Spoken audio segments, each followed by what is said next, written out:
परमेश्वर का धन्यवाद हो आज के दिन के लिए और इस अवसर के लिए।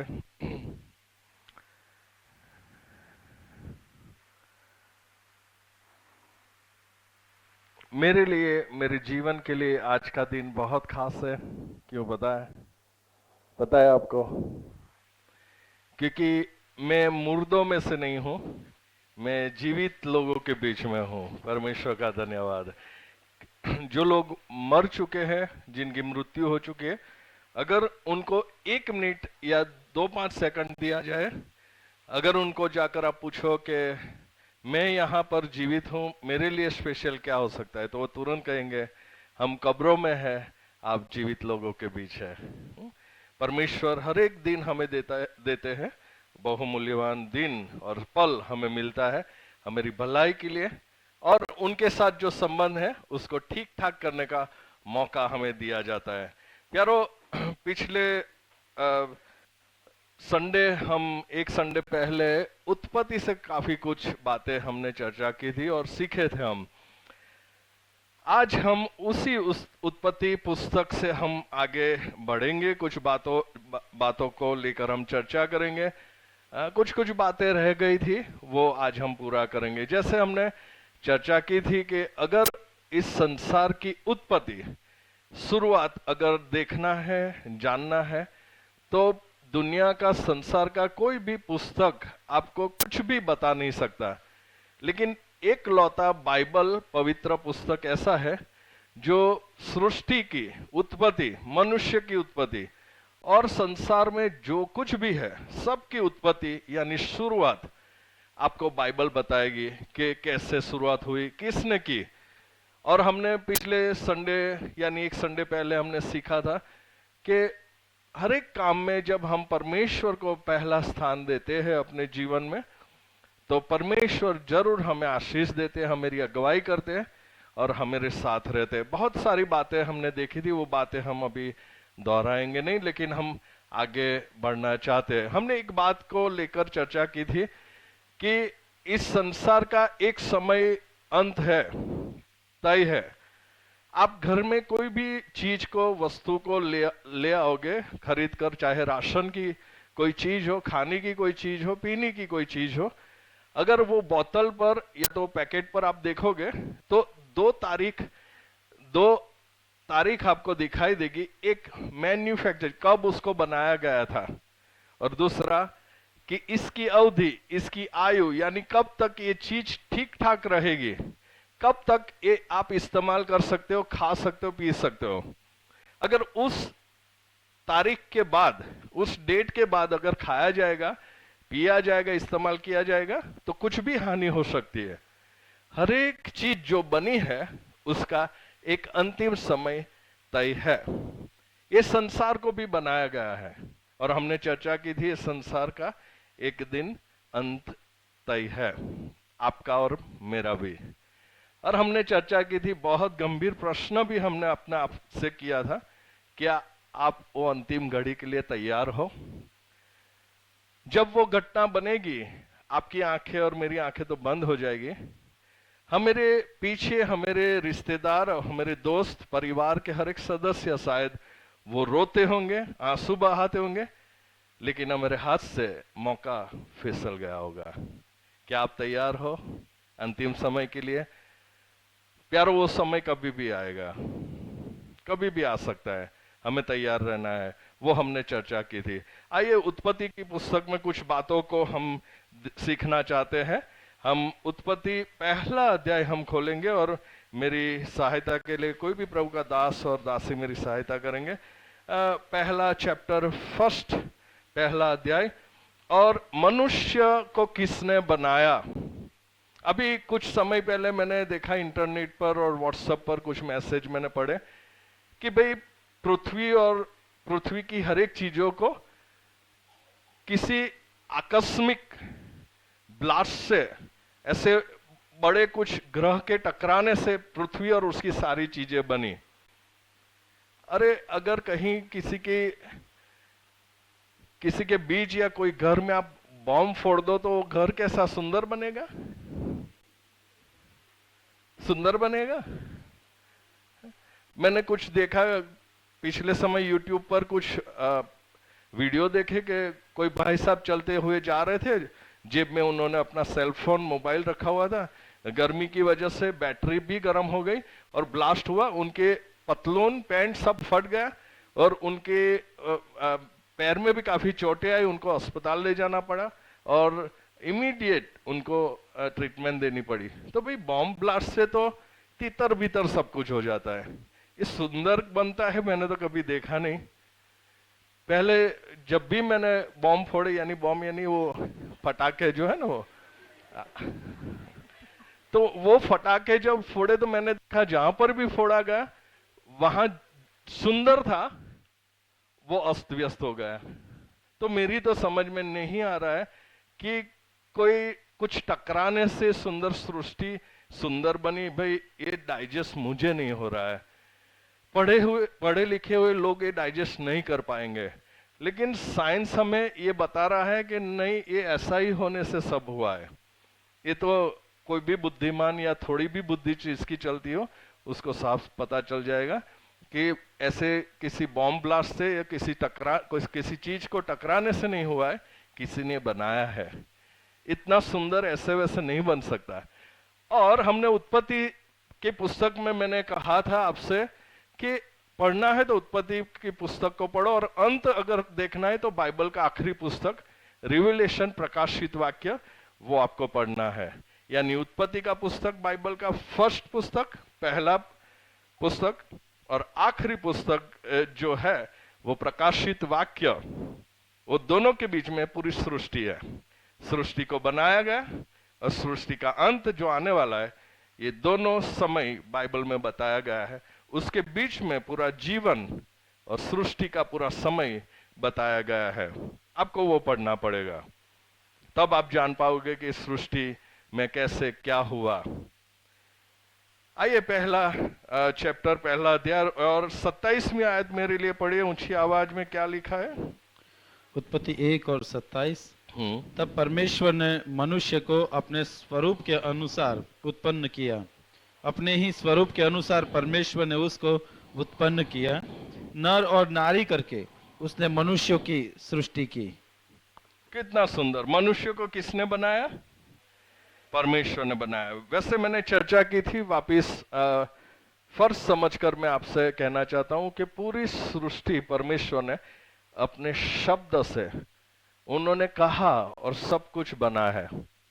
लेकिन एक लौती उत्पत्ति परमेश्वर ने मनुष्य है, जिसको यहाँ पर साफ लिखा है, ब्यौरा दिया गया है। तब परमेश्वर ने मनुष्य को अपने स्वरूप के अनुसार उत्पन्न किया, अपने ही स्वरूप के अनुसार परमेश्वर ने उसको उत्पन्न किया, उनको उत्पन्न किया। परमेश्वर ने अपने स्वरूप के अनुसार मनुष्य को बनाया है। आपको और मुझे परमेश्वर ने किसी को देखकर नहीं बनाया, पेड़ पौधे जैसा नहीं बनाया, परमेश्वर ने पंछियों की तरह हमें नहीं बनाया, लेकिन हमें विशेष रूप दिया है। अपने स्वरूप में परमेश्वर ने हमें बनाया है प्यारो। और साफ लिखा है, आगे आप पढ़िए 28 आयत, क्या बताया उसमें? और परमेश्वर ने उनको आशीष दी और उनसे कहा, फूलो फलो और पृथ्वी में भर जाओ और उसको अपने वश में कर लो, और समुद्र की मछलियों तथा आकाश के पक्षियों और पृथ्वी पर रेंगने वाले सब जंतुओं पर अधिकार रखो। सुनिए प्यारो, परमेश्वर ने मनुष्य को अपने स्वरूप में बनाया, और परमेश्वर ने इस सृष्टि में जो कुछ बनाया था उस पर परमेश्वर ने उनको अधिकार दिया। देखिए, परमेश्वर ने मनुष्य को बनाया अपने स्वरूप और प्रतिमा, अपने स्वरूप के अनुसार बनाया। फिर दूसरी एक महत्व की बात जो बहुत महत्वपूर्ण है, ध्यान देने लायक है, वो है परमेश्वर ने उनको आशीष दी। परमेश्वर ने मनुष्य को आशीष दी और अधिकार दिए। परमेश्वर ने जो कुछ बनाया था सब पर किसी को नहीं, मनुष्य को अधिकार दिया। और साफ जैसे हमने सुना, परमेश्वर ने कहा फूलो, क्षमा कीजिए, परमेश्वर ने उनको आशीष दी और उनसे कहा फूलो फलो और पृथ्वी में भर जाओ और उसको अपने वश में कर लो, और समुद्र की मछलियों तथा आकाश के पक्षियों और पृथ्वी पर रेंगने वाले सब जंतुओं पर अधिकार रखो। परमेश्वर ने सारी सृष्टि, जो कुछ परमेश्वर ने बनाया था, उस पर परमेश्वर ने मनुष्य को अधिकार दिया। नींद आ रही है? नहीं आ रही है ना? ओके, झूठ नहीं बोलना, है ना? परमेश्वर ने जो कुछ बनाया था उस पर अधिकार मनुष्य को दिया। पहले समय क्या था पता है? मनुष्य, हाथी, घोड़े और बड़े बड़े जिससे हम डरते हैं, सारे जो भी कुछ बनाया था वो सारे चीजों पर परमेश्वर ने अधिकार दिए थे। मनुष्य का अधिकार था, मनुष्य के अधिकार के नीचे सब कुछ था। आज मनुष्य डरता है। अगर कौवा भी सिर पर अगर फड़फड़ाए, मनुष्य डरता है। ये डर और खौफ कहां से आया? ये कहां से आया? ये भयभीत कैसे मनुष्य होता है? प्यारो, जिस समय हम देखने वाले हैं, मनुष्य ने पाप किया, तब से मनुष्य के जीवन में बुराइयां, बुरे समय शुरू हो गए। एक समय था कि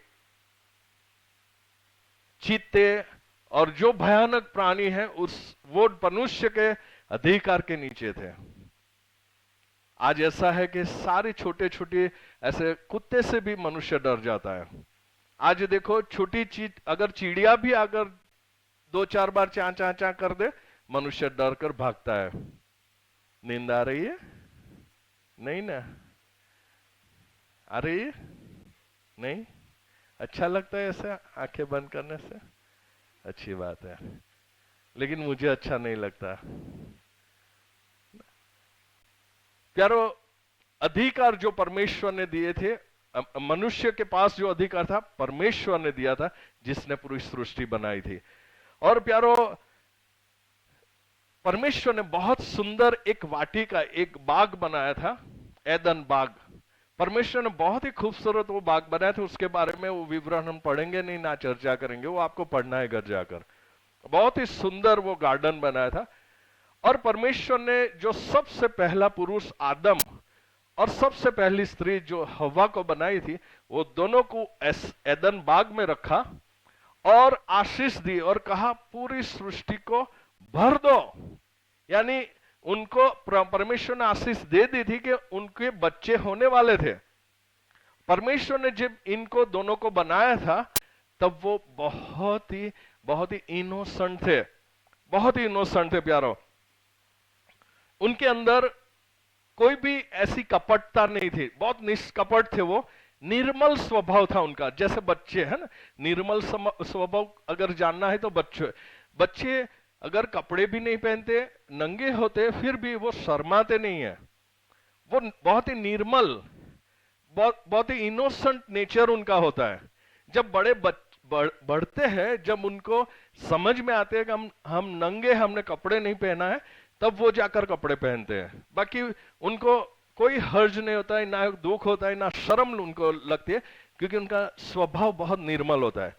आपका और मेरा, यानी मनुष्य का शुरुआत में हमारे पूर्वजों का, जो आदम और हवा थे, वो दोनों का जो स्वभाव था बहुत ही निर्मल, निष्कपट स्वभाव था। बहुत ही उनका सोचना निर्मल था। और इसीलिए वो, अगर आप पढ़ोगे उत्पत्ति की पुस्तक में, परमेश्वर जब भी एदन बाग में आते थे, आदम और हवा दौड़कर उनसे मिलने जाते थे।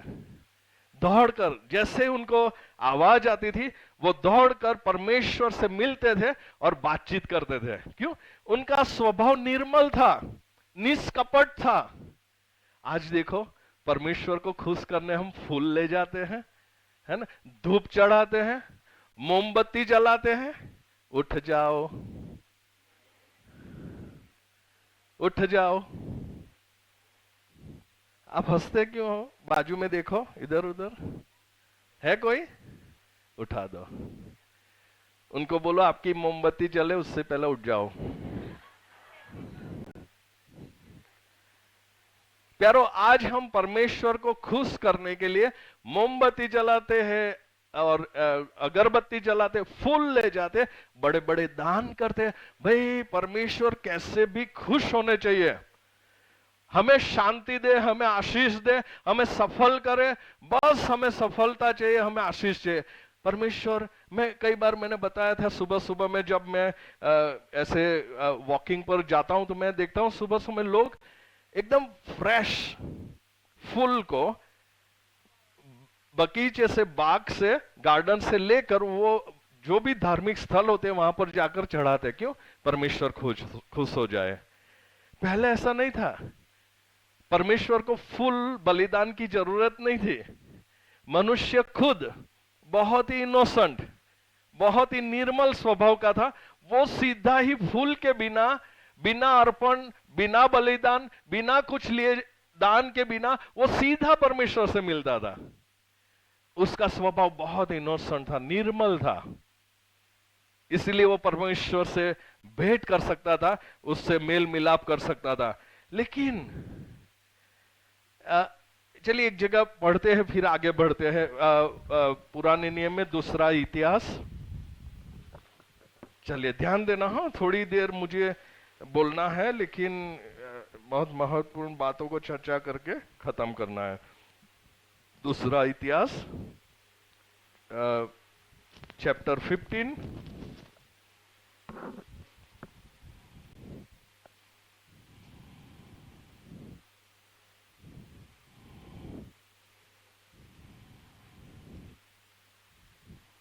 और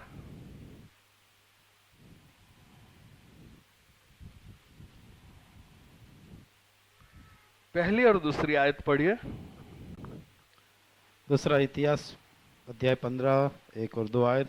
तब परमेश्वर का आत्मा ओदेद के पुत्र अजर्या में समा गया और वह आसा से भेंट करने निकला और उससे कहा, हे आसा और हे सारे यहूदा और बिन्यामीन, मेरी सुनो। जब तक तुम यहोवा के संग रहोगे तब तक वह तुम्हारे संग रहेगा, और यदि तुम उसकी खोज में लगे रहो तब तो वह तुमसे मिला करेगा, परंतु यदि तुम उसको त्याग दोगे तो वह भी तुमको त्याग देगा। परमेश्वर के साथ ये आदम और हवा की जबरदस्त गजब की फेलोशिप थी, संगति थी। परमेश्वर उनको मिलने आते थे और आदम और हवा भी परमेश्वर से मिलने दौड़ दौड़ पड़ते थे। जैसे ही आवाज सुनते ही आदम और हवा एदन बाग में दौड़ते थे कि पिता परमेश्वर हमें मिलने आए हैं। इस सब कुछ बहुत ठीक ठाक चल रहा था, बहुत ही अच्छा खासा माहौल था उस एदन बाग में। परमेश्वर उनसे मिलते थे और वो परमेश्वर से मिलते थे। यहां पर जैसे बताया गया है, जब तक तुम यहोवा के संग रहोगे तब तक वह तुम्हारे संग रहेगा। तुम उसकी खोज में लगे रहो तब तो वह तुमसे मिला करेगा। परमेश्वर का वचन ये कहता है, जब तक आप खोजते रहोगे वो मिला करेगा, जब तक आप उसके संग रहोगे वो आपके संग रहेगा। आदम और हवा परमेश्वर के संग एक गजब की संगति में थे वो लोग। आगे पिक्चर बहुत भयानक रूप लेता है। उससे पहले एक बात को देख लेते हैं। परमेश्वर ने उन्हें एक बात बताई थी। आदम और हवा को बनाया और एदन बाग में रखा और कहा, मैं तुम्हें आशीष देता हूं, फलो फूलो, पूरी सृष्टि को भर दो, और जो कुछ मैंने बनाया है उस पर मैं आपको अधिकार देता हूं। मैं जो राजा हूं, मालिक हूं, मैं ही आपको अधिकार देता हूं। इस सब पर आपको अधिकार चलाना है।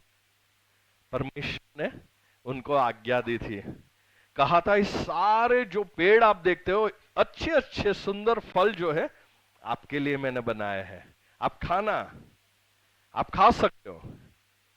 परंतु पढ़ना चाहेंगे हम दूसरा अध्याय उत्पत्ति 2 और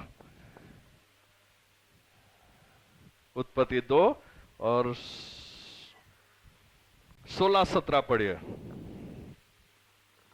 और यहोवा परमेश्वर ने आदम को यह आज्ञा दी, तू वाटिका के सब वृक्षों का फल बिना खटके खा सकता है, पर भले और पर भले या बुरे के ज्ञान का जो वृक्ष है उसका फल तू कभी न खाना, क्योंकि जिस दिन तू उसका फल खाएगा उसी दिन अवश्य मर जाएगा। अब ध्यान से सुनिए प्यारो, आसपास ऊपर नीचे देख लीजिए, कोई सो रहा है? देख लीजिए प्लीज। नहीं ना, सो रहे तो उनको उठा दो थोड़ी देर के लिए।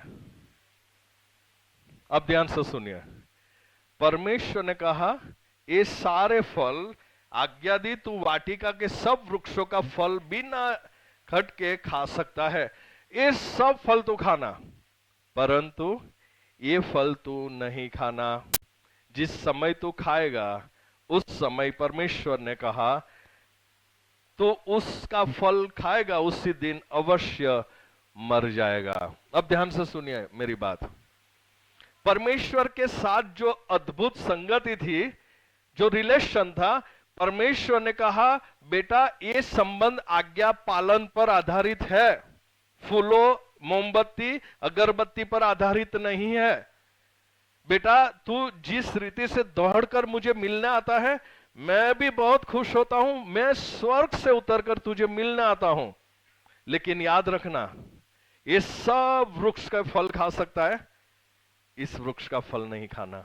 एक वृक्ष का फल परमेश्वर ने मनाई की, ये फल तू नहीं खाएगा, अगर तू खाएगा उसी समय आज्ञा भंग, मैं आज्ञा दे रहा हूं उसका तू भंग करेगा, उस समय तू निश्चय ही मारा जाएगा। परमेश्वर ने कहा नहीं खाएगा तब तक हमारी संगति गजब की रहेगी, मजा आ जाएगा, मैं दौड़कर तुरंत ही स्वर्ग से नीचे आऊंगा और आप जैसे आज तक दौड़कर आते हो वैसे हम मिला करेंगे।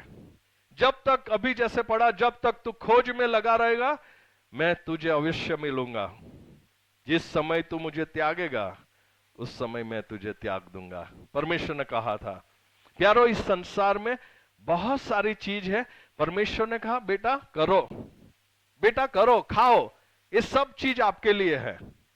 चॉकलेट, आइसक्रीम, चावल, गेहूं और उसकी सारी उससे बनने वाली चीजें, जो भी परमेश्वर ने जो खाने के लिए बनाए खाना, लेकिन तम्बाकू नहीं खाना। बेटा चाय P, coffee P, soft drink की भी तो यानी कोल्ड ड्रिंक तो पी सकता है, लेकिन दूसरे ड्रिंक नहीं पी सकता। तू दूसरे ड्रिंक नहीं पी सकता जो मैंने तेरे लिए नहीं बनाया, मैंने तेरे लिए नहीं बनाया। तू जूस पी बेटा, तू आम को लेकर तू आम का जूस बना, मौसम्बी का जूस बना, जो भी जूस पीना है मैंने तेरे लिए बनाया। तू आम को खा या जूस बना, मैंने तेरे लिए बेटा बनाया, तू खा।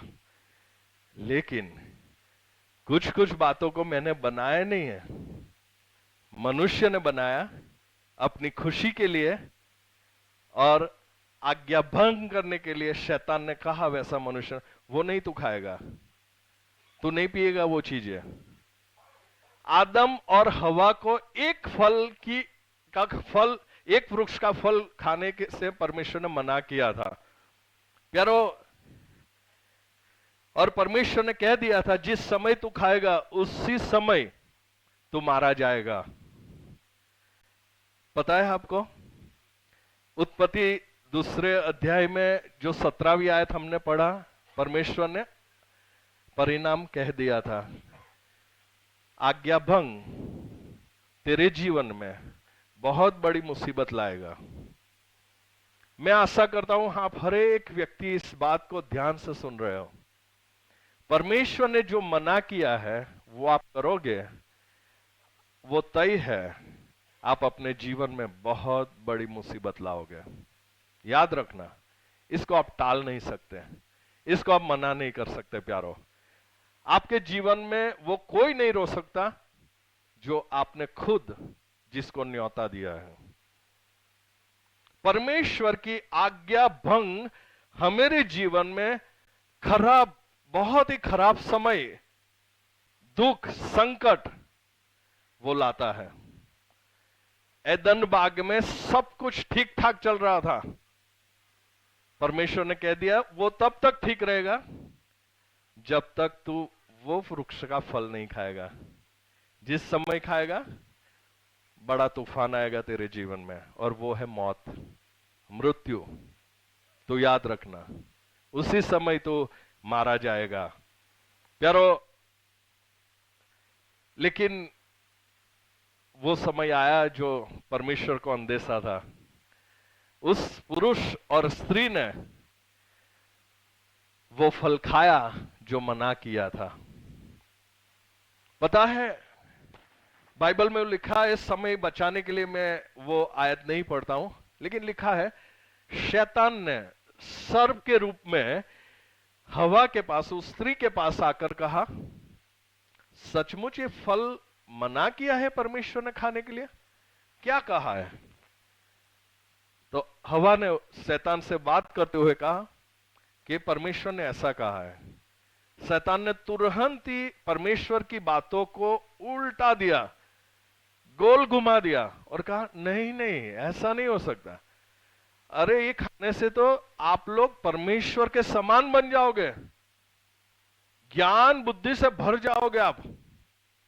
और परमेश्वर के विरुद्ध, परमेश्वर ने जो कहा था उसके विरुद्ध शैतान ने आदम और हवा से कहा।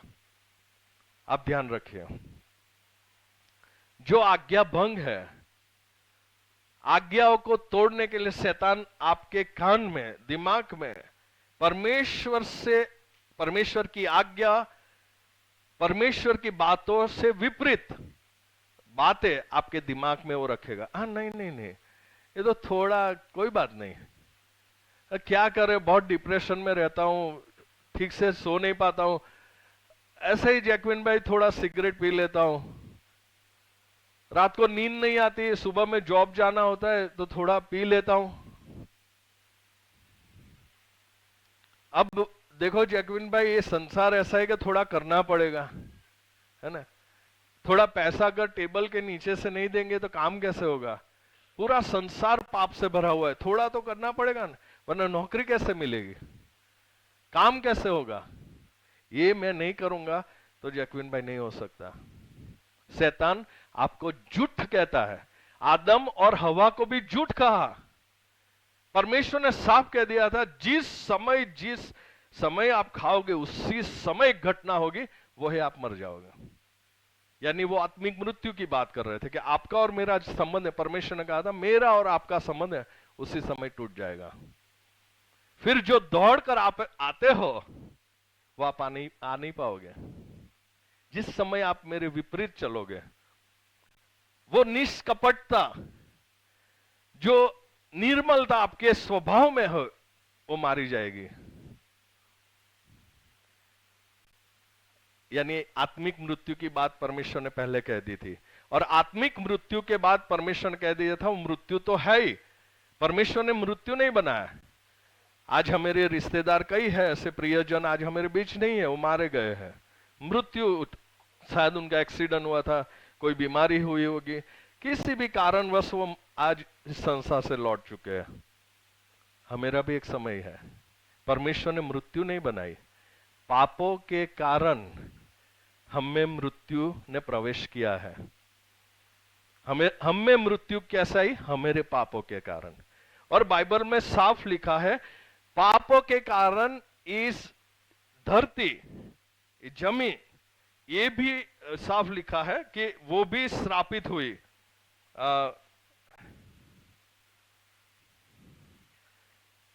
ओके, कोई बात नहीं, थोड़ा समझ जाएगा। लेकिन साफ दूसरे तीसरे अध्याय में कहीं लिखा गया है कि वो श्राप कहां से आया, तो वो श्राप पापों के कारण आया। प्यारो, आज जो बड़ी छोटी बीमारियों को हम झेलते हैं, दुख उठाते हैं, ये सब पापों के कारण है, परमेश्वर ने नहीं बनाया। हमारे बीच जो झगड़े होते हैं, आज जाति जाति के लोग, परिवार के अंदर पारिवारिक जो रिश्तेदार है वो भी अंदर अंदर वो झगड़े परमेश्वर ने नहीं बनाया। ये कहां से आया? पाप के कारण सब कुछ आया। पहले बहुत ही निर्मल स्वभाव था, मनुष्य बहुत ही निष्कपटता उसके अंदर थी, बहुत ही निर्मल था, लेकिन पाप के कारण उसके अंदर बहुत ही खराब स्वभाव आया, वो पापी स्वभाव। अब आज मनुष्य खुद का सोचता है, दूसरों का नहीं सोचता। आज मनुष्य अपनी खुशी के लिए दूसरों को मार भी देता है। आज मनुष्य खुद की खुशी के लिए दूसरों की आशीष से छीन भी लेता है। ये सब कुछ पाप के कारण आया। प्यारो, मनुष्य को परमेश्वर ने मना किया था ये नहीं करना, फिर भी जैकविन भाई क्या होता है कि जब भी भारी खुराक खाता हूं तो थोड़ा सिगरेट बीड़ी थोड़ा एक दो मुझे पीना पड़ता है क्योंकि हजम नहीं होता। ये कहां से, किसने बताई ये दवाई? किसने दवाई बताई? ये शैतान ने आपके फ्रेंड के द्वारा बताया होगा, जो खुद बीड़ी या सिगरेट पीता होगा। शैतान ने एक एजेंट भेजा होगा, उस एजेंट के द्वारा आपको बताया होगा कि भारी खुराक खाने के बाद अगर सिगरेट बीड़ी या तंबाकू, नहीं, काफी बहनें वो चिकनी बोलते हैं ना, वो दांतों पर लगाते हैं सुबह में। वो लगाने के बाद कभी आईने में देखा अपने आप को? वो घिसने के बाद, दांतों पर घिसने के बाद आईने के सामने जाकर ऐसे देखना है। देखा कभी अपने आप को? वो आप जो दिखते हो ना, वो आपका जो, जिसका आप मानते हो ना, आपका पिता परमेश्वर नहीं, शैतान, वो जैसा दिखता है ना, आप वैसे दिखते हो। जगविन भाई, थोड़ा करना पड़ता है। कुछ कुछ पापों को हम छोटा समझ लेते हैं। प्यारो, एक जगह हम पढ़ना चाहेंगे,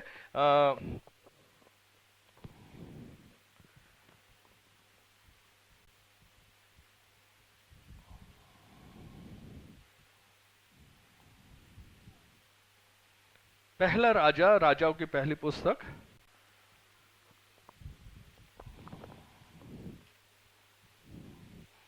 चैप्टर 16, चैप्टर 16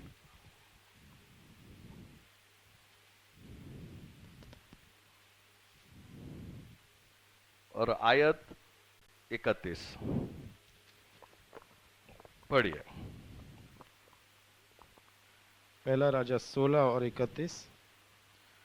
उसने तो नबात के पुत्र यारोबाम के पापों में चलना हल्की सी बात जानकर सीदोनियों के राजा एतबाल की बेटी इजेबेल से विवाह करके बाल देवता की उपासना की और उसको दंडवत किया।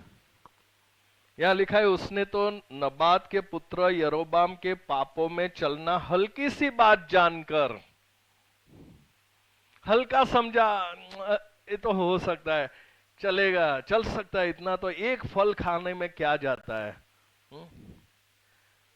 अरे कोई लड़का या कोई लड़की या कोई पुरुष, कोई स्त्री पसंद है, थोड़ा देख लेने से क्या है? व्हाट्सएप पर हाय हेलो करने से क्या है? आपको पता है, हवा को और आदम को मना किया गया था इस पेड़ का फल नहीं खाना, और भयंकर आज्ञा भंग का परिणाम बताया गया था, जिस समय खाओगे उसी समय मृत्यु तय है।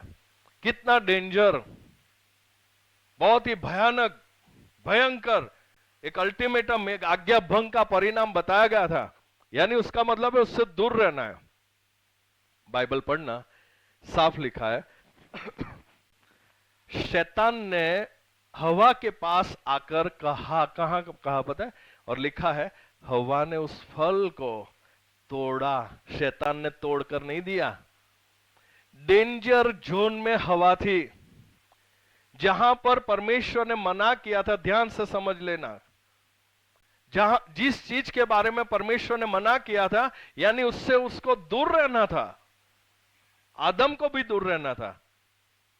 और हवा छोटा समझकर उस पेड़ के पास शायद घूम रही होगी, बैठी होगी। उसी समय शैतान ने देखा, this is the right time, बस यही सही समय है, हवा के दिमाग में झूठ डालेगा।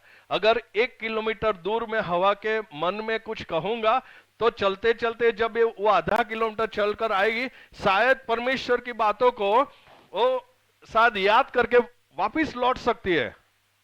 लेकिन शैतान ने बिल्कुल ठीक अवसर के लिए इंतजार किया और देखा कि आज हवा पेड़ के पास घूम रही है। आज उसने इस पाप जो भयंकर है उसके करीब आने का उसने ऐसा छोटा समझा है कि कोई बात नहीं, बस इसी वक्त का फायदा उठाया जाए। और उसने उसके दिमाग में झूठ कहा, नहीं नहीं नहीं, खा सकते हैं। और बाइबल में लिखा है हवा ने उस फल को तोड़कर खाया और अपने हस्बैंड को भी खिलाया। जो परमेश्वर ने आपको मना किया है, जलती हुई लकड़ी आप हाथ में नहीं ले सकते। जलते हुए कोयले आप अपने हाथ में उठा नहीं सकते। पाप से आप खिलवाड़ नहीं कर सकते। व्हाट्सएप पर टेक्स्ट मैसेज से हाय हेलो करने का एक बड़ा परिणाम आपको भुगतना पड़ेगा। थोड़ा थोड़ा जैकविन भाई, थोड़ा घिस देती हो, 1 सिगरेट 2 सिगरेट, 1 पैक 2 पैक, आपको पता नहीं वो कहां ले जाएगा आपको। मृत्यु तो तय है। फिर फूल ले जाओ, वो मोमबत्ती ले जाओ, अगरबत्ती ले जाओ, बड़े बड़े बलिदान चढ़ा दो। परमेश्वर कहते हैं ये सारी चीजों से मैं खुश नहीं होता, मैं तो आज्ञा पालन से खुश होता हूं। ये बड़े बड़े दान क्यों करते हो आप लोग, और जो मैं कहता हूं वो करते नहीं हो आप। मैं आपसे कह रहा हूं, मैं खुद से भी कह रहा हूं, परमेश्वर आपसे और मुझसे कहते हैं आप बड़े बड़े दान और धर्म क्यों करते, धर्मी काम। मैं जो कहता हूं वो करते नहीं हो, और बड़ी बड़ी खुशबूदार मोमबत्ती जला देते हो, बड़े दान कर देते हो, अच्छे अच्छे धर्मी काम करते हो। आपको ऐसा ही कि ऐसा करने से, गरीबों को खाना खिलाने से, बड़े बड़े दान करने से मैं खुश हो जाऊंगा। नहीं, मुझे नहीं चाहिए, मुझे पसंद नहीं है। मुझे एक ही चीज पसंद है जो मुझे खुशी देती है, वो है आपका आज्ञा पालन। मैं जो कहता हूं वो नहीं करते, और जो मैं नहीं कहता वो करते हो, उल्टे चल रहे हो। कभी पाप के करीब नहीं जाना, दूर रहना, खिलवाड़ नहीं करना। शैतान ऐसा फायदा उठाएगा आपको पता भी नहीं चलेगा। बहुत ही चालाक है वो, बहुत ही चालाक है। पाक आत्मा, पवित्र आत्मा आपको भय स्थान में जरूर अलर्ट करेगा। जब आप पाप के करीब जाओगे तब पवित्र आत्मा कोई आपको कहेगा खराब, पाप पाप पाप, गलत दिशा गलत दिशा, you are wrong, come back, वापिस मुड़ जाओ, गलत है गलत है। फिर भी आप पेड़ के पास जाओगे, पाप के करीब पहुंच जाओगे, तो भी वो आपकी सहायता करके कहेगा बहुत ही डेंजर जोन में है तू बेटा, भाग यहां से, भाग जा, छोड़ दे जगह, बंद कर दे मोबाइल। फिर भी आप नहीं माने। वही होगा जो शैतान ने चाहा। पवित्र आत्मा आपकी सहायता जरूर करेंगे, लेकिन आपको मानना है। नहीं मानोगे गिरोगे। कभी उस पेड़ के करीब जाने की कोशिश नहीं करना जो मना की गई है। मना यानी मना। अभी हमने पढ़ा, जैसे अभी कुछ पल पहले, कि पाप में चलना हल्का जाना नहीं, पापों में चलना हल्की सी बात जानकर लिखा है इजेबेल से विवाह कर लिया। परमेश्वर ने अपने लोगों को मना किया था, जो मेरे मार्गों पर नहीं चलते, खासकर मूर्ति पूजक लोगों से विवाह नहीं करना। फिर भी परमेश्वर के कुछ लोगों ने ये जानकर विवाह किया गया, नहीं उनको हम विश्वासु बना देंगे। बहुत खतरनाक है, बहुत ही खतरनाक है। परमेश्वर ने जो मना किया, दूर रहना। परमेश्वर ने बहुत खूबसूरत योजना आपके लिए बनाई है। उसके पास सारे रास्ते हैं। उल्टे मार्ग से मत चलना, वो आपके लिए सारे द्वार खोल सकता है। उल्टा मार्ग कभी नहीं अपनाना। जो मना किया था वही उन्होंने किया। दूसरा इतिहास हम जल्दी जाएंगे। दूसरा इतिहास 26 और 5वीं आयत पढ़िए, 26 और 5 मेरे लिए पढ़िए। जकरिया के दिनों में जो परमेश्वर के दर्शन के विषय समझ रखता था, वह परमेश्वर की खोज में लगा रहता था, और जब तक यह यहोवा की खोज में लगा रहा, तब तक परमेश्वर ने उसको सफलता दी। ये हम पढ़ना वापिस चाहते हैं, लेकिन उससे पहले मैं बताना चाहता हूं, एदन बाग में नींद नहीं आ रही ना? नींद आ रही है? मुझे क्यों देख रहे हो? मेरी बात नहीं कर रहा हूं, आपकी बात कर रहा हूं। आपको नींद आ रही है? नहीं आ रही है? ठीक से सुन लेना।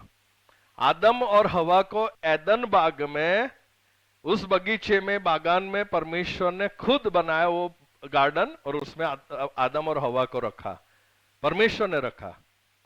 जैसे ही आज्ञा भंग हुआ, बाइबल में साफ ब्यौरा दिया गया है, एदन बाग से परमेश्वर ने, जिसने उनको रखा था, उसने उनको निकाल दिया।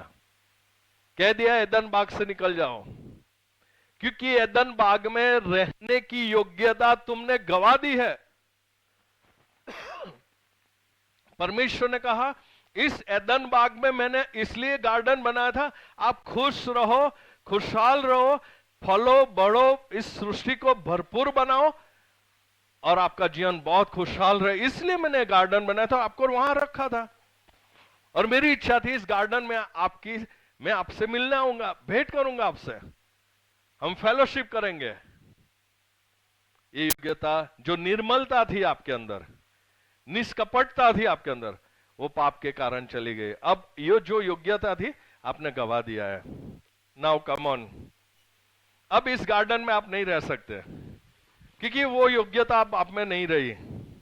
परमेश्वर ने रखा था, जो मालिक था उसने उनको कह दिया निकल जाओ। परमेश्वर आपको आशीष देते हैं, ध्यान से सुन रहे हो ना, वो सफलता देते हैं, वो उसका मालिक है। वो शांति देता है, वो मालिक है, शांति का राजा है।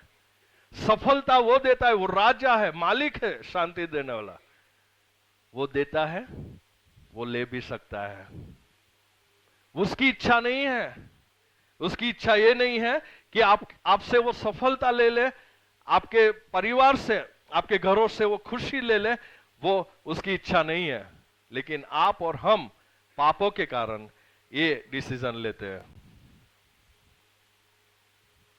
प्यारो, हम अपने जीवन में बहुत ही ध्यान रखें।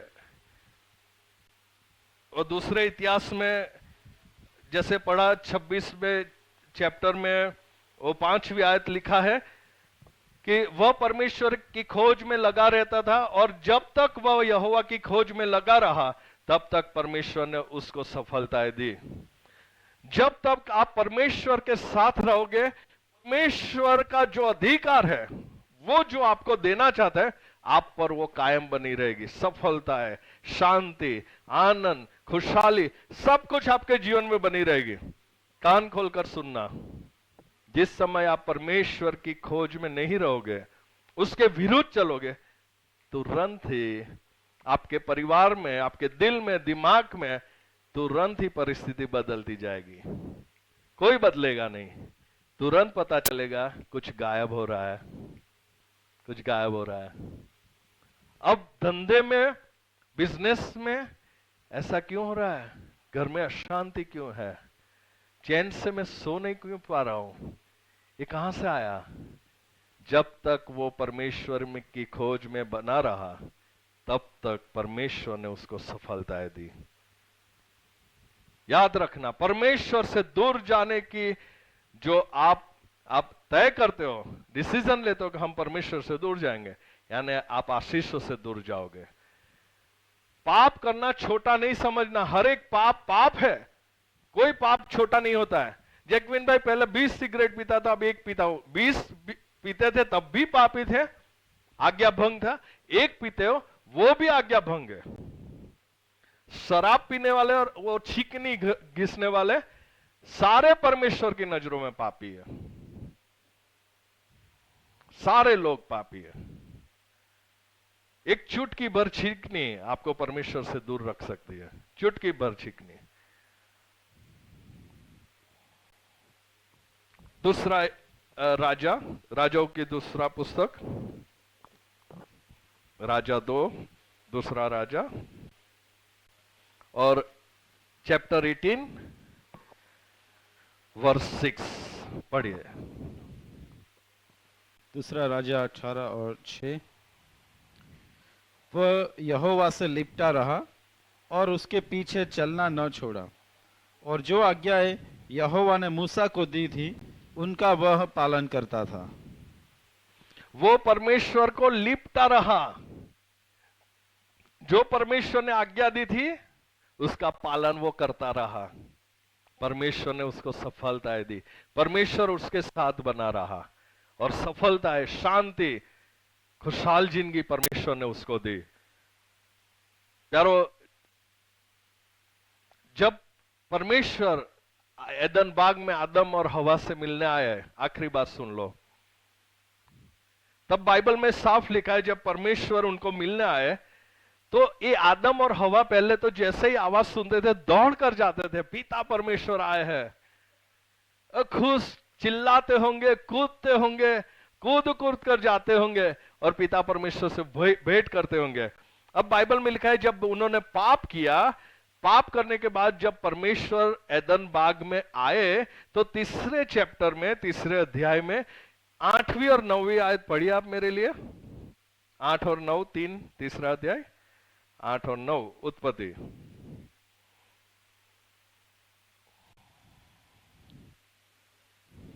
उत्पत्ति 3, 8 और 9।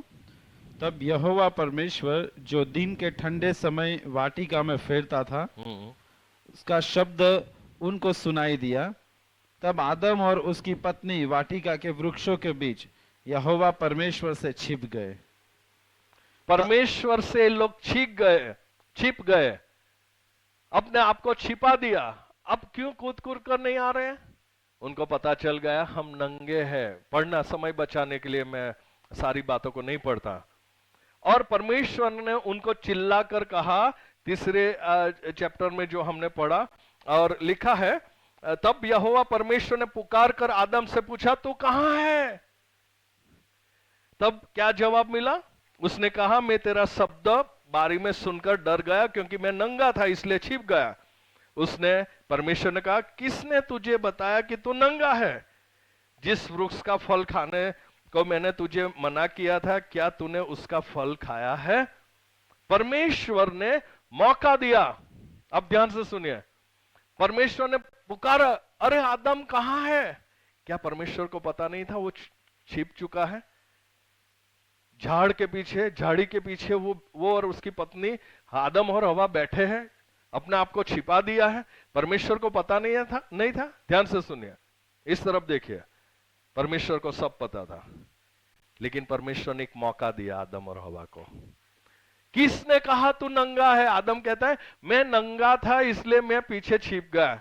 परमेश्वर ने और दूसरा मौका दिया, किसने कहा तू नंगा है? पहले तो तुझे पता नहीं था कि तू नंगा है, अब कैसे पता चला? फिर आखिर में परमेश्वर ने पूछा मैंने जो फल खाने से मना किया था तूने खाया है? और क्या हुआ पता है?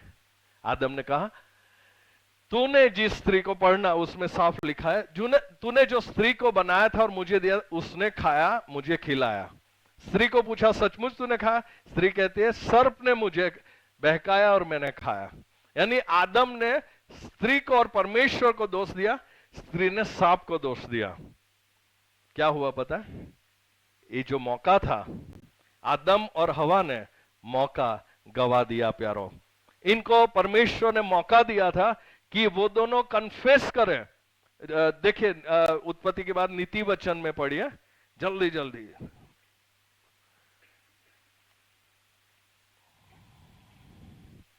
नीति वचन 28 और 13 पढ़िए। 13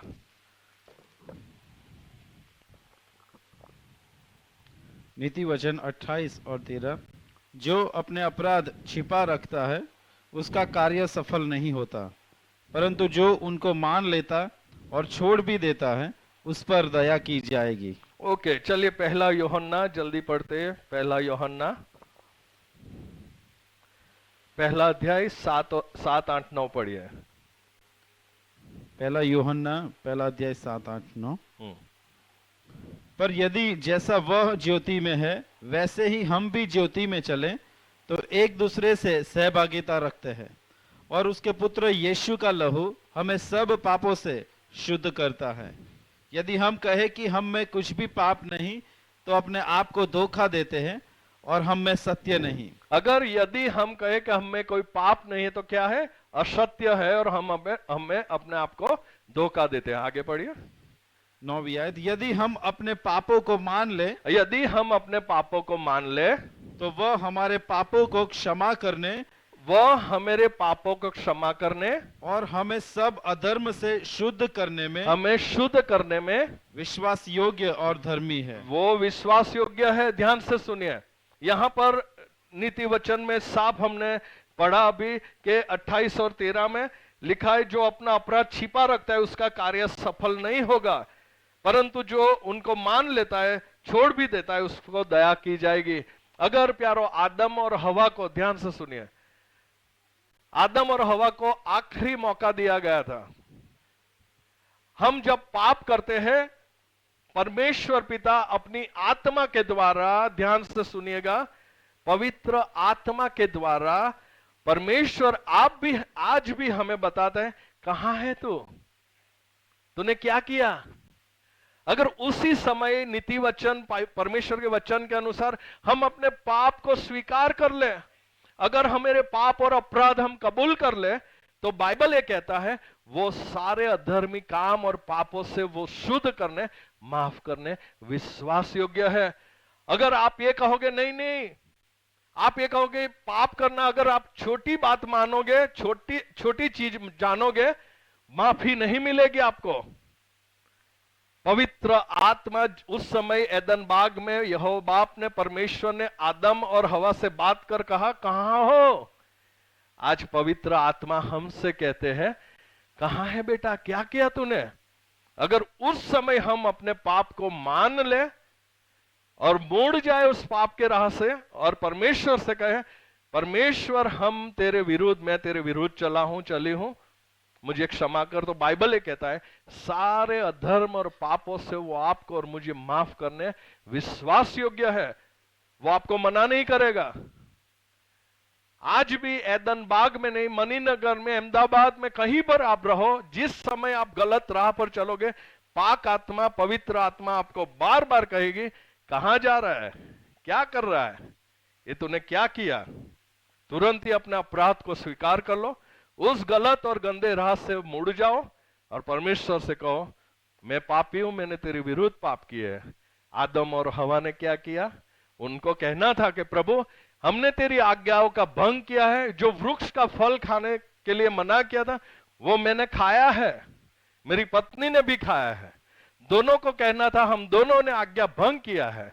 अगर वो कह देते, परमेश्वर उनको उसी समय माफ कर देते, पूरा इतिहास अलग होता। लेकिन उन्होंने अपना पाप पत्नी पर, पत्नी ने सर्प पर, सांप पर वो दोष लगाया, आदम ने तो परमेश्वर को भी दोष लगाया। अय्यूब की पुस्तक में साफ लिखा है, अय्यूब ने वह पाप न किया। कौन सा पाप? परमेश्वर को दोष देने का पाप।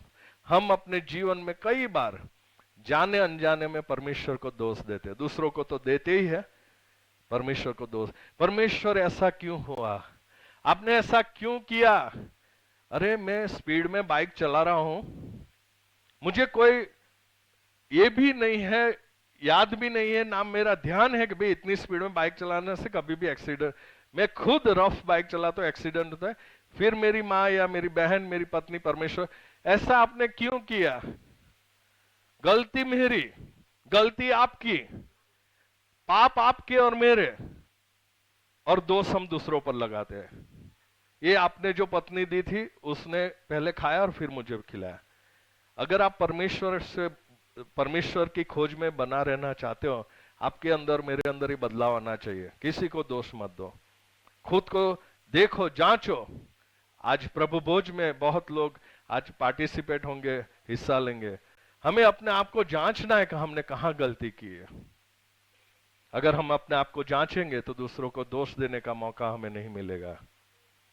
प्यारो, आदम और हवा को परमेश्वर ने खुद अपने स्वरूप के अनुसार बनाया था, निष्कपट निर्मल स्वभाव दिया था, लेकिन पाप के कारण मनुष्य का स्वभाव बिगड़ गया, उसके अंदर पाप आया, पापी स्वभाव बना।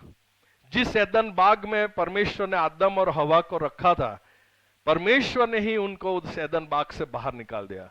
गेट आउट, बाहर निकलो, अब इस एदन बाग में रहने के योग्य आप नहीं हो। प्यारो, छोटी सी बात कभी ना जानो, हर एक पाप पाप होता है, छोटा कभी नहीं होता। बाइबल में जैसे हमने पढ़ा कि पाप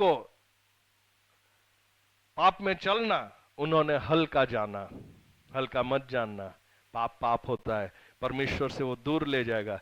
परमेश्वर से दूर जाना यानी एदन बाग से आप बाहर जाओगे, खुशी, सफलता, खुशहाल जीवन से आप बाहर निकल जाओगे।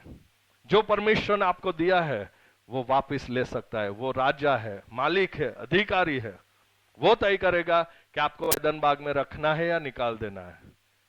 परमेश्वर की बाइबल में जैसे हमने पढ़ा दूसरा इतिहास में कि जब तक वो खोज में लगा रहा तब तक परमेश्वर ने उसको सफलताएं दी। जैसे हमने दूसरे इतिहास में पढ़ा, जब तक आप मेरे संग रहोगे मैं आपके संग रहूंगा। पाप को छोटा जानकर उस राह पर मत चलना प्यारो। बाइबल में जैसे पढ़ा, यहोवा से वो लिपटा रहा, आप परमेश्वर से लिपटे रहना। आज्ञा पालन उसको चाहिए, फुल हार, पैसा, दान, धर्मी काम वो पसंद नहीं करता, वो पसंद करता है आपकी आज्ञा पालन। वो आपको एदन बाग में रखना चाहता है, वो आपको सफलता देना चाहता है, वो आपको अधिकार देना चाहता है। प्रभु यीशु ने जो अधिकार पिता से प्राप्त किए थे वो अपने पर विश्वास करने वाले और उससे जुड़े हुए जो लोग हैं, दास दासी, उसको वो अधिकार दिए और कहा शत्रु के सारे पराक्रम और कामों पर मैं आपको अधिकार देता हूं। आज शत्रु पर अधिकार उनको है जो प्रभु यीशु में जीते हैं। प्यारो, हमेशा एदन बाग में रहने के लिए उससे लिपटे रहना, पाप को छोटा जानकर उस गलत मार्गों पर कभी नहीं चलना। परमेश्वर आपके संग रहेगा जब तक आप उसके संग रहोगे। एदन बाग में उसने रखा है तो एदन बाग से वो बाहर भी निकाल सकता है। आइए हम आंखें बंद करें और प्रार्थना करें प्यारो। हम सभी लोग आंखें बंद करेंगे, आखिरी दुआ करना चाहते हैं प्यारो। आखिरी समय बहुत महत्वपूर्ण है मेरे लिए और आपके लिए। मैं जो आपसे बात करता हूं सिर्फ आंखें बंद करके कानों को मेरी तरफ लगाना, मेरी आवाज को सुनना, मेरी बातों पर गौर करना प्यारो, क्योंकि अब थोड़ी ही पल में हम आखिरी दुआ करके यहां से अपने अपने घर लौट जाएंगे। प्यारो, क्या ऐसा कोई पाप है? मैं आप सभी, सारी मेरी बहनें, सारे भाइयों से मैं प्रश्न करता हूं, ऐसा कोई पाप है जिसके विषय में वो पाप में चलना आपने हल्का जाना है? ऐसा कोई पाप है, व्यभिचारी संबंध है, सिगरेट, बीड़ी, दारू, ऐसा कोई व्यसन है? प्यारो, निंदा करना, दूसरों के बीच झगड़े डालना, कड़वाहट लाना दूसरों के जीवन में। क्या प्यारो, आपके जीवन में आप खराब YouTube पर गंदी ऐसी क्लिप्स देखते हो, गंदे ख्याल को आप पसंद करते हो, गंदे ख्याल जब आए तब आपको बहुत पसंद आता है वो, व्यभिचारी संबंध में आप हो। मैं आपसे प्रश्न करता हूं और खुद को प्रश्न करना चाहता हूं, वह जो पाप है उसमें चलना क्या आपने हल्का जाना है? हल्का मत लो।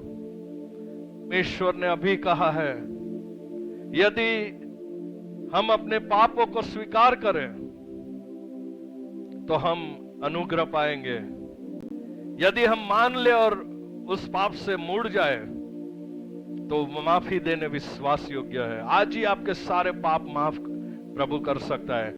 आपके व्यसन, व्यभिचार और गंदी बात देखने, गंदी फिल्म देखने के पाप, दूसरों को दोष देने के पाप, दूसरों के विषय में तंत्र मंत्र और ऐसे अशुद्ध काम करवाने के पाप, सब पाप परमेश्वर आज मेरे और हम सबके पाप माफ कर सकते हैं यदि हम स्वीकार कर लें कि मैंने ये पाप किया है। अगर यदि हम उस मार्गों में वापस मुड़ जाए, परमेश्वर विश्वास योग्य है हमें माफ करने के लिए। क्या आज यहाँ ऐसे लोग हैं जो माफी पाना चाहते हैं? क्या प्यारो आज आपका दिल, आपकी आत्मा, जो परमेश्वर की आत्मा आपके अंदर आप में बसती है, निवास करती है, वो आपको आज कोई पाप के विषय में आपको दोषी ठहरा रही है? आपको कह रही है कि बेटा तूने गलत किया है, तू गलत है, बेटी तूने पाप किए है, तू पाप कर रही है, तो आप क्षमा मांगिए परमेश्वर से। आप कहिए कि परमेश्वर पिता मैंने तेरे विरुद्ध ये पाप किए हैं।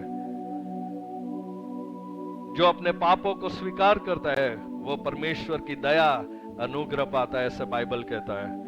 अगर कोई मान ले अपने पापों को और यदि वो वापस मुड़ जाए तो माफी के द्वार खुले हैं, परमेश्वर उसको माफ करने के लिए विश्वास योग्य है।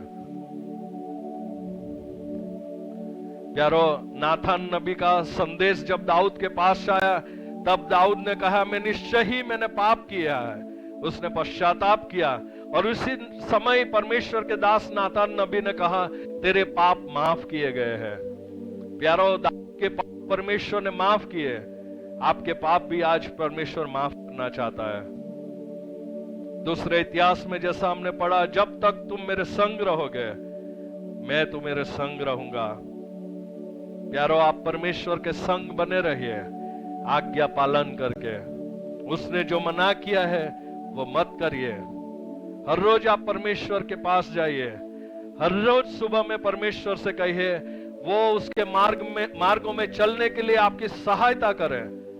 प्यारो, हर रोज सुबह जब मैं दुआ करता हूं, मैं हाथ जोड़कर सिर झुकाकर परमेश्वर से कई विनतियों में एक विनती करता हूं, पिता परमेश्वर, मैं पापी हूं लेकिन मैं तेरी सहायता मांगता हूं। आज के दिन तेरे मार्गों में चलने के लिए मेरी सहायता कर। और प्यारो, विश्वास कीजिए परमेश्वर हर रोज मेरी सहायता करते हैं उसके मार्गों में चलने के लिए। उससे लिपटे रहने के लिए मैं हर रोज सहायता मांगता हूं और परमेश्वर मेरी सहायता करते हैं।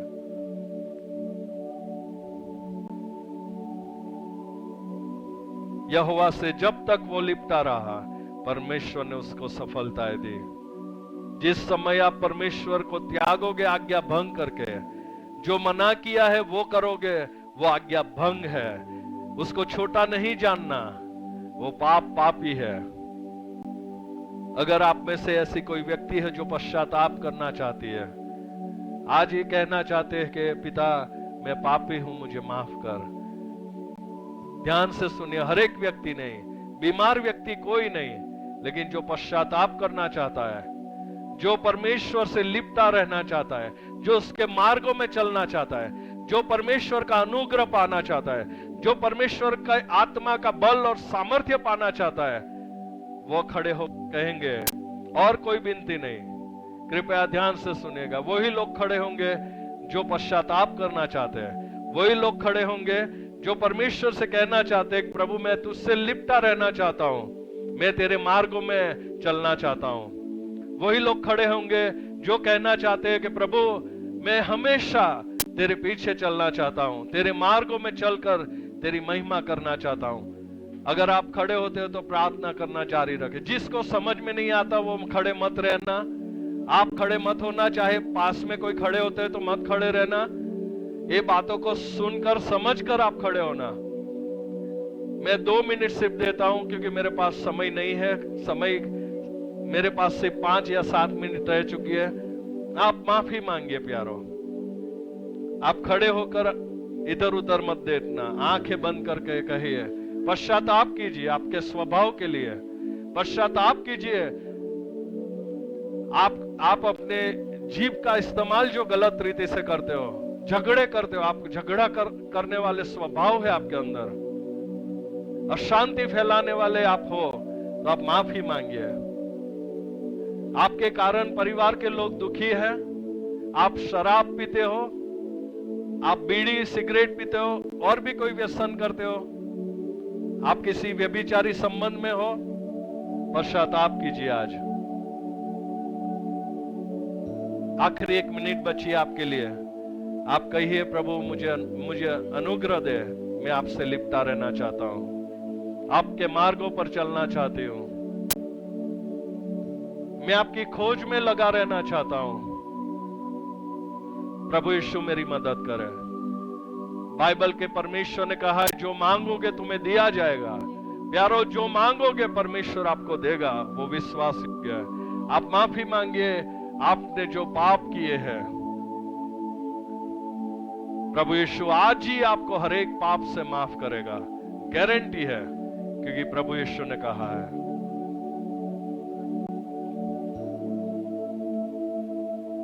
आइए प्रार्थना करें। पिता परमेश्वर, मैं और हम सब आपके पास आते हैं। पिता, मैं स्वीकार करता हूं मैंने और हमने, पिता, आपके मार्गों के विपरीत, आपकी आज्ञाओं से विरुद्ध हमने प्रभु चलकर आज्ञा भंग किया है। एक नहीं, कई बातों में प्रभु हमने अपने स्वभाव से, मैंने और हमने अपने विचारों से, अपने ख्यालों से, अपने कार्यों से, अपने व्यवहार से प्रभु आपके विरुद्ध पाप किए हैं।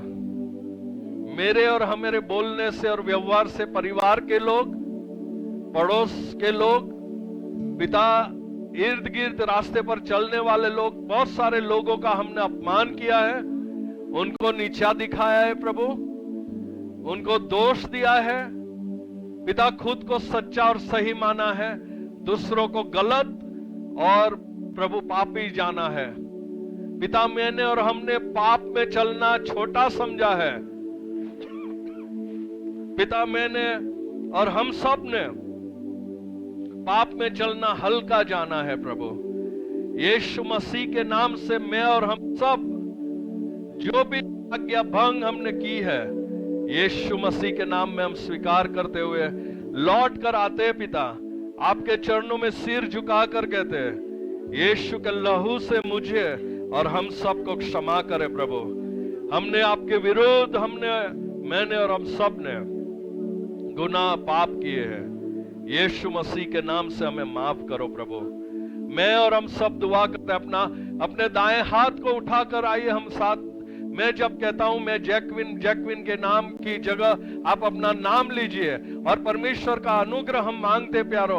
हम दुआ जारी रखना चाहते हैं। अपना दाहिना हाथ स्वर्ग की ओर उठाकर हम दुआ करेंगे। मेरे पीछे पीछे दुआ दोहराना प्यारो। आइए हम दुआ करते। पिता परमेश्वर, मैं जैक्विन, मैं पश्चाताप करता हूं, मेरे सारे अपराध प्रभु यीशु के नाम में माफ करो। आज विनती करता हूं पिता परमेश्वर, दिल से मैं आपके मार्गों में चलना चाहता हूं, मैं आपकी खोज में लगा रहना चाहता हूं, मैं आपसे लिपटा रहना चाहता हूं, मैं आज्ञा पालन में रहना चाहता हूं। पिता परमेश्वर, पवित्र आत्मा की सहायता मैं मांग लेता हूं, मेरी सहायता करें आपके पीछे चलने, आपको लिपटे रहने के लिए और पापों से दूर रहने के लिए, आपकी खोज में लगे रहने के लिए मैं आपकी सहायता मांगता हूं।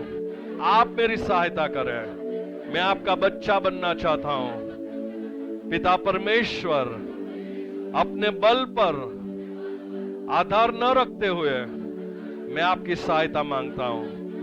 यीशु मसीह के नाम में मैं अपना जीवन आपके हाथों में समर्पित करता हूं। प्रभु यीशु, मैं आपको मेरे मुक्तिदाता, मेरे उद्धारकर्ता, मोक्षदाता के रूप में आमंत्रित करता हूं। मेरे जीवन में आइए। मेरा जीवन मैं आपको समर्पित करता हूं।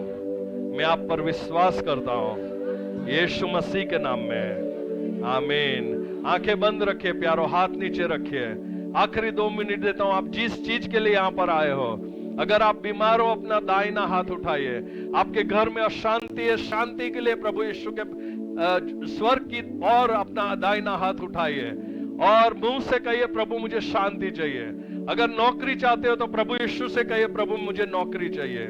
अगर आप घर में पारिवारिक संबंध ठीक ठाक कर देखना चाहते हो, दाहिना हाथ उठाकर प्रभु यीशु से कहिए, आप जिस जरूरत के लिए यहाँ पर आए हो, आखिरी कुछ पल में देता हूं, प्रभु यीशु से कहिए, प्रभु यीशु में इस चीज के लिए यहाँ पर आई हो, कृपया ध्यान रखिए, आपको हम मौका दे रहे हैं। आप खुद प्रभु यीशु से कहिए आप क्या चाहते हो।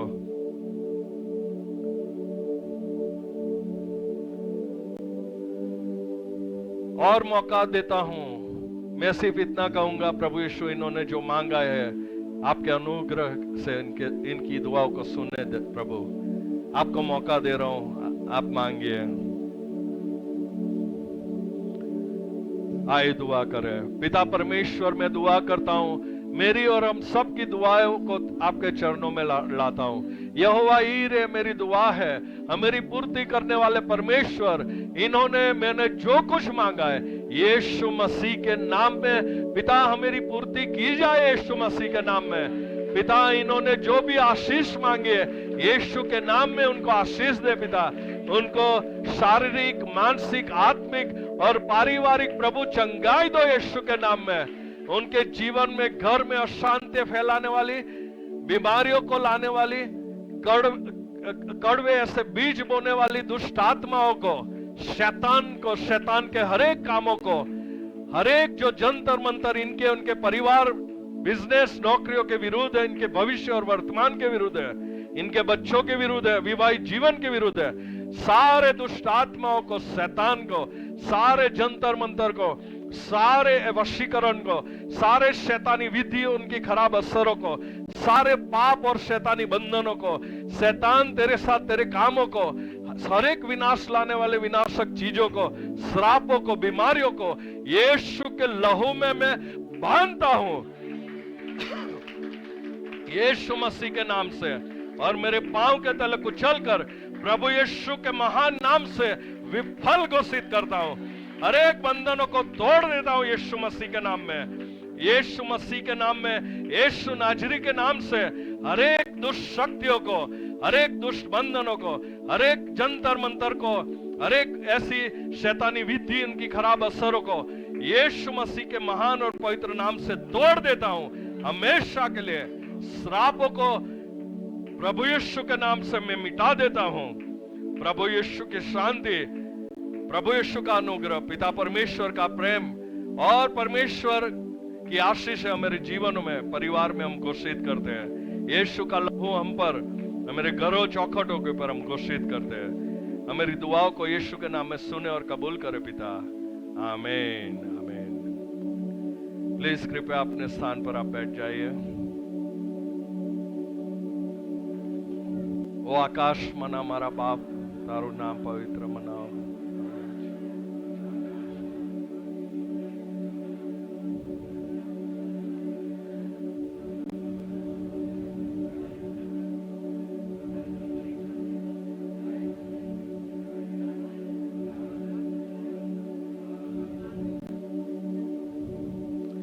प्रभु यीशु मसीह का अनुग्रह, पिता परमेश्वर का प्रेम और पवित्र आत्मा की सहभागिता हम सब के साथ और परमेश्वर के हर एक जन जो प्रभु यीशु के नाम पर विश्वास करते हैं, जो भी अकेले हैं, विधवा, विधुर, अनाथ, सबके साथ आज से लेकर हमेशा के लिए बनी रहे। यीशु के नाम में ऊंची आवाज से कहिए आमीन।